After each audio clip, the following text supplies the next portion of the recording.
역대하 11장 14절에서 17절 말씀. 레위 사람들이 자기들의 마을들과 산업을 떠나 유다와 예루살렘에 이르렀으니 이는 여로보암과 그의 아들들이 그들을 해임하여 여호와께 제사장의 직분을 행하지 못하게 하고, 여로보암이 여러 산당과 순념소 우상과 자기가 만든 송아지 우상을 위하여 친히 제사장들을 세움이라.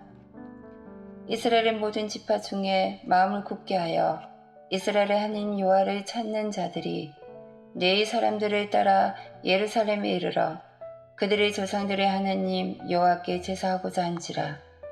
그러므로 3년 동안 유다 나라를 도와 솔로몬의 아들 르호보암을 강성하게 하였으니 이는 무리가 3년 동안을 다윗과 솔로몬의 길로 행하였음이더라. 아멘. 샬롬, 반갑습니다.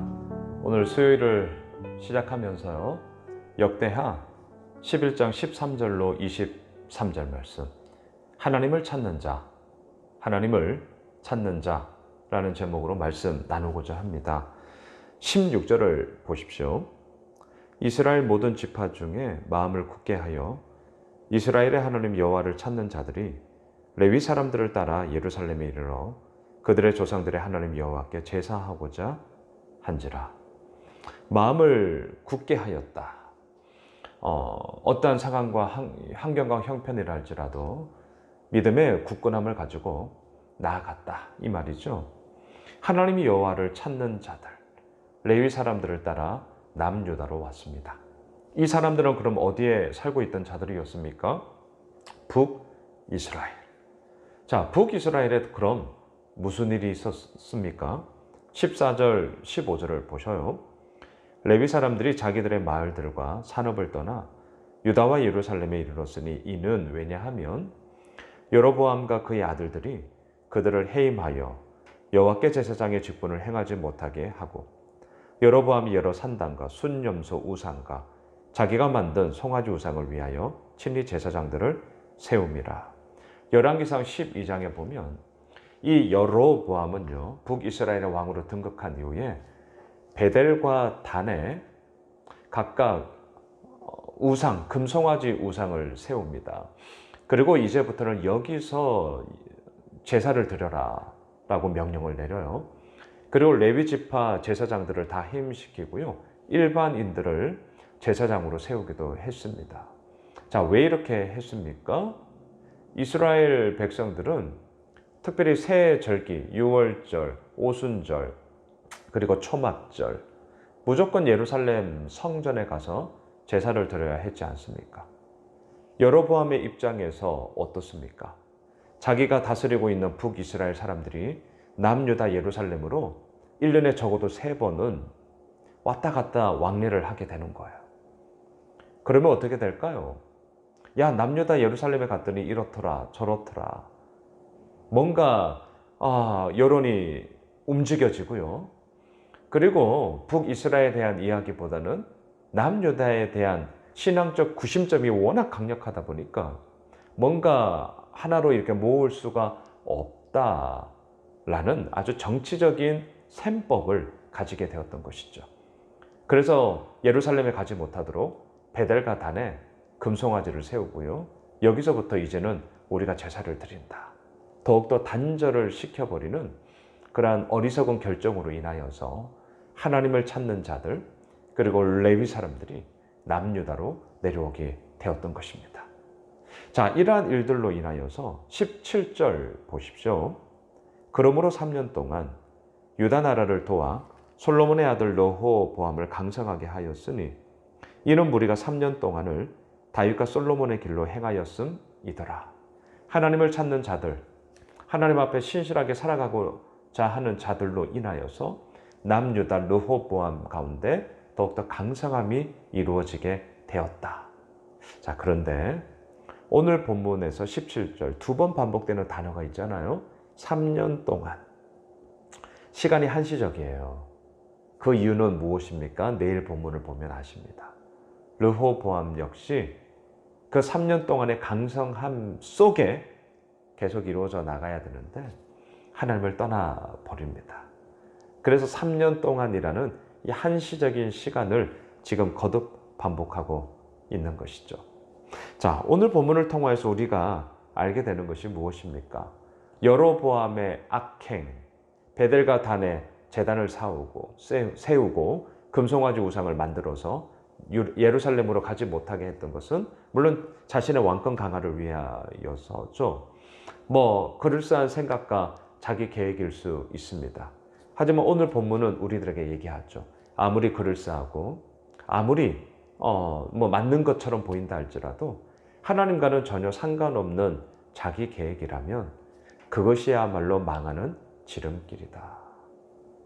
한편 강성한 길, 정말 온전한 길은 그럼 무엇인가? 죄에서 돌이키는 것이죠. 자신의 힘과 자신의 계획만 의지하는 게 아니죠. 오히려 하나님 앞에 돌이켜 회개함으로 오늘도 하나님을 찾는 자들은만이 진짜 강한 자들이고 진짜 온전한 자들이다. 오늘 말씀은 거듭 우리들에게 보여주고 있습니다. 여러분, 하나님을 찾는 자가 가장 강한 자예요. 하나님을 찾는 자가 가장 강한 자입니다. 그러하게 우리는 더 이상 세상과 하나님 사이에서 머뭇거릴 필요가 없습니다. 온 마음을 다해 오늘도 살아계신 하나님 앞에 우리가 나아가는 것이고요.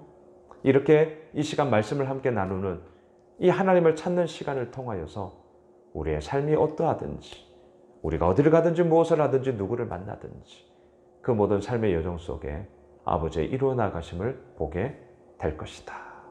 자, 오늘 본문 18절로 23절 이 한 단락에서는 르호보암의 많은 아내 삼음의 이야기가 나와요. 잘못된 겁니다. 왜? 신명기 17장 이 왕의 기준 기억하십시오. 아내 많이 두지 마. 은근 많이 쌓지 마. 병만 많이 두지 마. 르호보암은 어겨요. 근데 오늘 이 사관에서는, 역대하 기자의 이 역사관에서는 이 부분이 분명 잘못된 것임에도 불구하고 오늘 본문 속에서는 르호보암의 번영, 강성함의 이야기로 좀 완화해서 보고 있는 관점으로 기록되고 있습니다. 마지막 23절을 보십시오. 르호보암이 지혜롭게 행하여 그의 모든 아들을 유다와 베냐민의 온 땅 모든 견고한 성읍에 흩어 살게 하고 양식을 후히 주고 아내를 많이 구하여 주었더라. 르호보암의 아내 18명, 첩 60명, 도합 78명, 그리고 그 사이에서 태어난 아들 28명, 딸 60명. 어마어마하죠. 자, 특별히 아비야라는 아들을 후계자로 세우고 그러면 나머지 27명의 아들, 이 왕의 이 권력 투쟁 대단하지 않습니까? 그래서 그것을 미연에 방지하고자 각 땅으로 다 흩어지게 만들고요.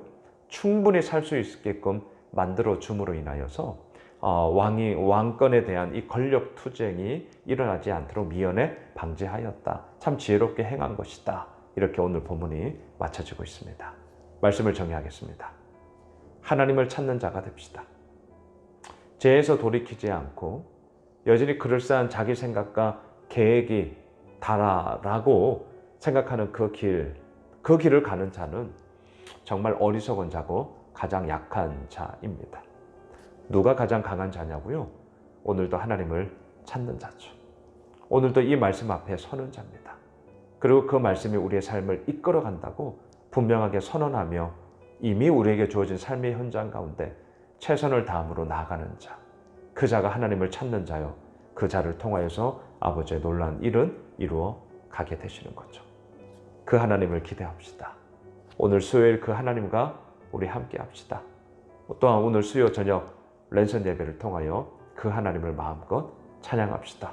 오늘 수요일 한날이 우리 모두에게 하나님을 찾는 자들로서의 영광스러움을 경험하게 되는 그런 복된 한날 되시길 주님의 이름으로 축복합니다.